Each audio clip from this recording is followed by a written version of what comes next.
Kim Wijkstrom. Thanks for joining me today. You're the CMO of Perry Ellis International. Let's start by having you share a little bit about the company, what it's doing these days, and sort of what your role is. Yeah. The company is a holding company for, a very diversified holding company for apparel and fashion brands in pretty much every category, from sportswear, menswear, women's wear. Got it. So what are some examples of your brands? So we have, in women's wear, we have CNC California, Laundry by Shelley Siegel, Rafaela Sportswear. We have in menswear Perry Ellis, our namesake brand, which is 30% of our business, so it's our most important piece of business, hence the name of the company. Sure. Original Penguin. Yep.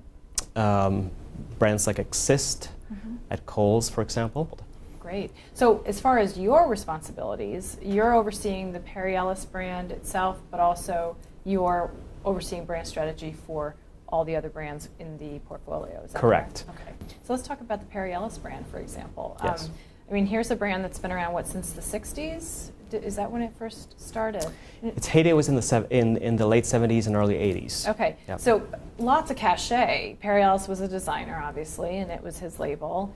That cachet has probably tapered somewhat in recent years, and yet I'm sure there's still some brand equity there that you seek to plumb and really sort of build out.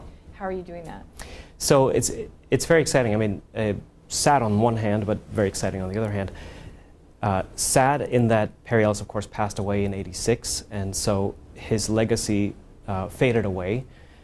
It's exciting on the other hand in that there are whole generations who really were not exposed to who he was or what his vision was. So what we've tried to do is go back in time and listen to what he actually said in his design process, and think about sort of what he stood for and what he envisioned, and now try to translate that to today. So we've relaunched the brand with thinking that we've found sort of his vision translated for the contemporary menswear world. But part and parcel of that, of course, is trying to bring back an understanding of actually who Perry Ellis was. Absolutely, and we're living in a time, obviously, where the brand story is so important, and you have a natural story sort of ready-made in the history of Perry Ellis. Right. There seems to be a constant search everywhere for authenticity and integrity, and here's a real, this was a pioneer in American fashion. I mean, he was a contemporary of Calvin and Ralph Lauren, and considered an equal in his time, and he felt that fashion shouldn't be fuzzy and it shouldn't be complicated, and that guys don't think in terms of fashion, they just want style.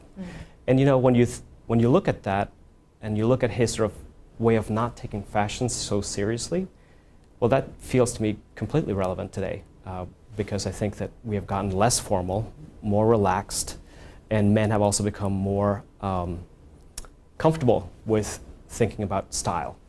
So he feels very timely in my mind. It's just that very few people really know his story. So what's your marketing and media strategy specific to the Perry Ellis brand? Well, specific to telling his story, we're trying to focus on the PR channel, because we feel that's where the biggest traction will get. We think editorial coverage will really help build that story. Sure. And so one exciting thing that's happening, which is not related to us, but that we are collaborating with, is Joseph Banks has written a book about Perry Ellis, which is coming out in October. And with the release of that, we hope that the story will again be awoken. And conversations going on around. Exactly. So we'll try to fuel those conversations, but I feel that those are much more credible if they're done through things like social media, through PR, where it's not a brand trying to push the message, but just helping, fuel it.